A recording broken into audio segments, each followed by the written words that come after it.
Trump loves to praise ICE in public, but behind closed doors, it's a different story. New reporting from The Atlantic sheds light on how ICE officials are reacting privately, especially to the unrealistic demands from Trump's top immigration advisor, Stephen Miller. This spring, Miller, joined by DHS Secretary Kristi Noem, called ICE's top leaders to Washington and berated them in a tense meeting over low arrest numbers. According to one account, veteran officials murmured and shifted in their seats, but Miller steamrolled anyone who spoke up.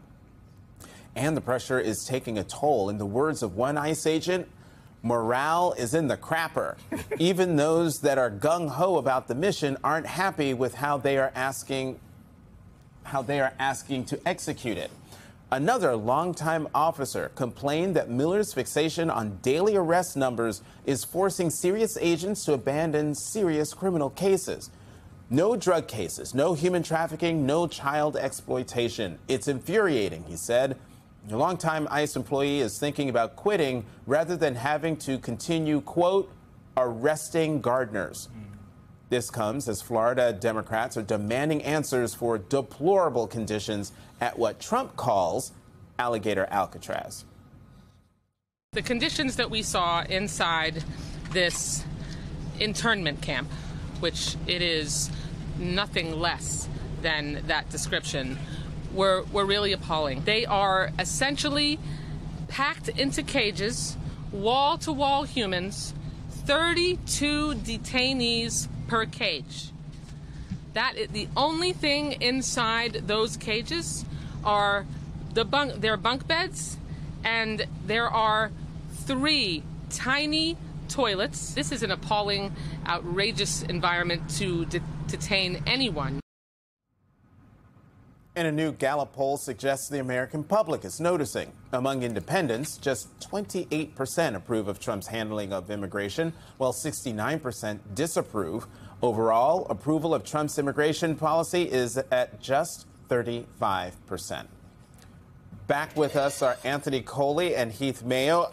Before we get into what I just read, I want to bring up something that is in the Washington Post today. It came out last night online. New ICE memo says agency can deport migrants with just 6 hours notice without confirming they would be safe from persecution or torture.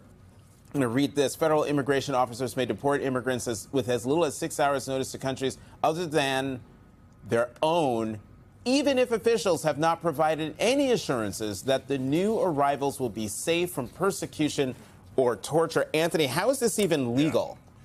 Right. Listen, the Eighth Amendment to the Constitution, right, it talks about cruel and unusual punishment, which, you know, for many of us, even lawyers and non-lawyers alike, this would fit that.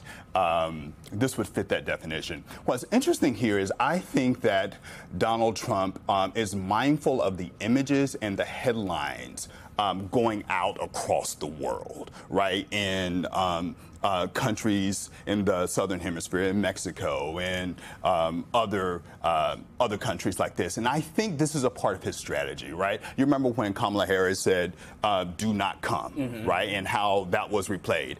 Rightly or wrongly, that got a lot of attention. But Alligator Alcatraz, right?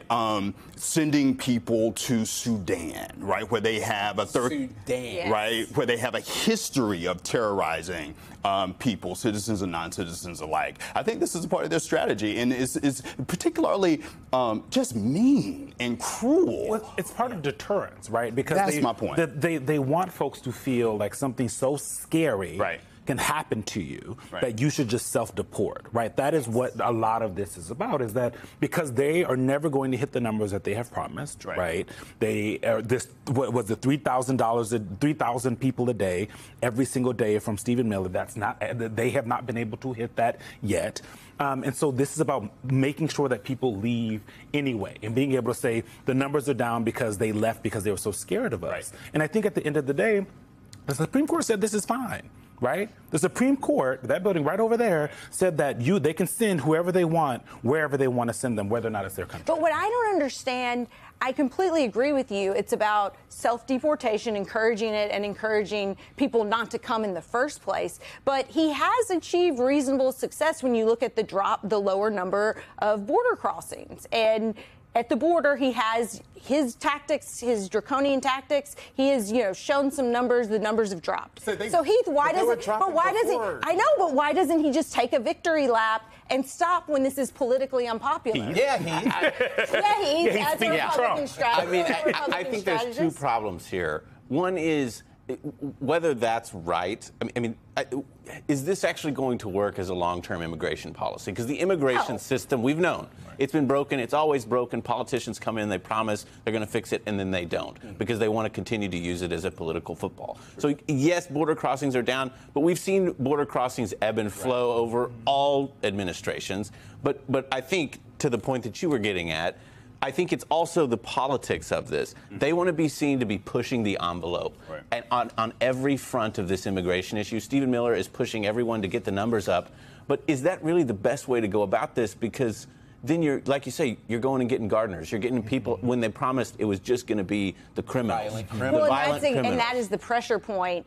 Axios had the story about MAGA activists being really upset about the A-word amnesty being floated because Donald Trump seemingly is going back on some of his harsh methods when it comes to if you work at a hotel that one of his friends owns or farms, he's backtracking a bit, and so that has the base. Yeah, this is really one of those situations, just like the last segment to an extent, where the rhetoric doesn't match the reality on the ground, right? Yeah, because I don't know what you're looking at to say, oh, that's amnesty. Right. Donald Trump is not doing amnesty, correct? No. Right, but listen, so we have to understand that in our country, like immigrants, undocumented citizens are a vital part of our economy. Yeah. Right? And our culture. And our culture, right? And so Donald Trump here has promised, he wants the country to believe that we are being invaded by criminal, illegal aliens, and they are terrorizing our communities. That's their message. But the facts don't bear that out. Undocumented deportations are down, and violent crime is at historic lows. And that's the point that we got to focus in on. Right up the street in Baltimore, first 6 months of this year. We had the mayor on yesterday. I mean, it is not just happening in Baltimore. It's happening in Chicago, in Los Angeles. And it started in the Biden administration when U.S. attorneys across the country worked with local officials. There was additional funding to arrest these high violent crime numbers. And so those are the facts. I mean, it's unfortunate because what you can see in this is that it isn't about just solving the targeted problem of criminals in the country for a subset of the people that are running this immigration policy. For Stephen Miller, I think it's about a group of people. This is not about going and getting the criminals.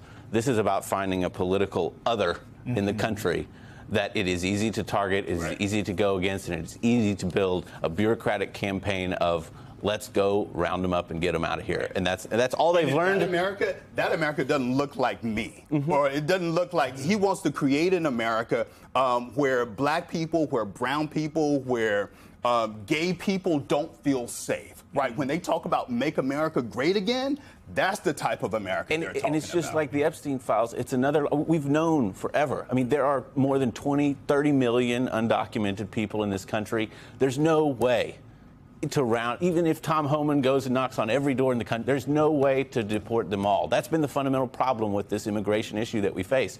What is the process for taking a lot of these people, families, they have families here, children have been here. What are we going to do with this human issue? Correct.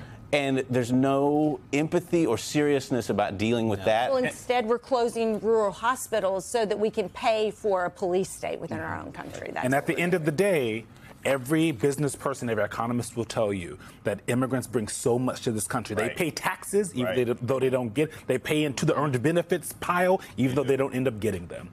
And yet, here we are. Anthony Coley, Heath Mayo, thank you guys so much for joining us this morning.